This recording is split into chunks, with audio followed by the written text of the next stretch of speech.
അങ്ങേപോലെ ഉത്തമനായ, അങ്ങേപോലെ നല്ല ഒരു മനുഷ്യനെ ഞാൻ കണ്ടിട്ടില്ല, എന്റെ ദൃഷ്ടി കണ്ടിട്ടില്ല.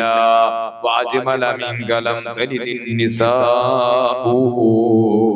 തങ്ങളെപ്പോലെ ഭംഗിയുള്ള ഒരാളെയും ഒരു ഉമ്മയും ഒരു പെണ്ണും പ്രസവിച്ചിട്ടില്ല. وأحسن منك لم تر قط عيني وأجمل منك لم تلد النساء. എന്നിട്ട് പറഞ്ഞു ഖുലിഖത മുബറഅൻ മിൻ കുല്ലി ഐബി, എല്ലാ ന്യൂനതകളിൽ നിന്നും മുക്തമാക്കപ്പെട്ട നിലയ്ക്ക് ഒരു ന്യൂനതയുമില്ലാതെ അവിടുത്തെ സൃഷ്ടിക്കപ്പെട്ടിരിക്കുന്നു. ചുരുക്കി പറഞ്ഞാൽ കഅന്നക ഖദ് ഖുലിഖത കമാ തശാഉ. തങ്ങൾ എങ്ങനെയാണോ ആഗ്രഹിക്കുന്നത്, തങ്ങൾ എങ്ങനെയാണോ ഉദ്ദേശിക്കുന്നത്, അതുപോലെ തങ്ങളെ സൃഷ്ടിക്കപ്പെട്ടതുപോലെ ഇരിക്കുന്നു. നമുക്ക് ആർക്കും നമ്മുടെ സൃഷ്ടിപ്പ് പൂർണ്ണമായ സൃഷ്ടിയൊന്നുമല്ല. നമ്മളെ മുടി വേറൊരാളെ മുടി കാണുമ്പോ അതുപോലെ ആഗ്രഹിക്കുന്നവരുണ്ടാവും.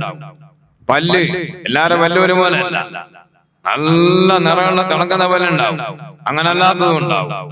അങ്ങനെ പലതും പലതും കാണാം.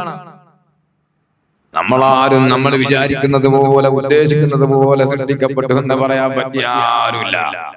നബി തങ്ങളെ സംബന്ധിച്ച് പറഞ്ഞു ഹസ്സാൻ റളിയല്ലാഹു അൻഹു, കഅന്നക ഖദ് ഖുലിഖത കമാ തശാഉ.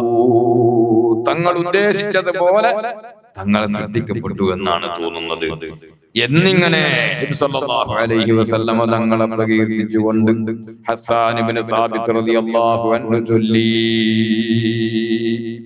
അങ്ങനെ പല സഹാബികളും ചൊല്ലിയിട്ടുണ്ട്. ഇമാമുന ശാഫിഈ റളിയല്ലാഹു അൻഹു അവിടുത്തെ ലോകപ്രസിദ്ധമായ കിതാബുർ റിസാലയുടെ തുടക്കത്തിൽ ഹംദ് ചെയ്തതിന് ശേഷം ആ കിതാബിന്റെ പ്രാരംഭത്തിൽ നബി തങ്ങളുടെ മേലൊരു വലിയ സ്വലാത്ത് പറഞ്ഞിട്ടുണ്ട്. അതൊരു വലിയ സ്വലാത്താണ്. നബി തങ്ങളുടെ മേൽ സ്വലാത്ത് പറയുമ്പോൾ, ചൊല്ലുമ്പോൾ ഇടയിൽ നബി തങ്ങളുടെ മദ്ഹ് പറഞ്ഞുകൂടാ എന്ന് ലോകത്തൊരാളും പറഞ്ഞിട്ടില്ല.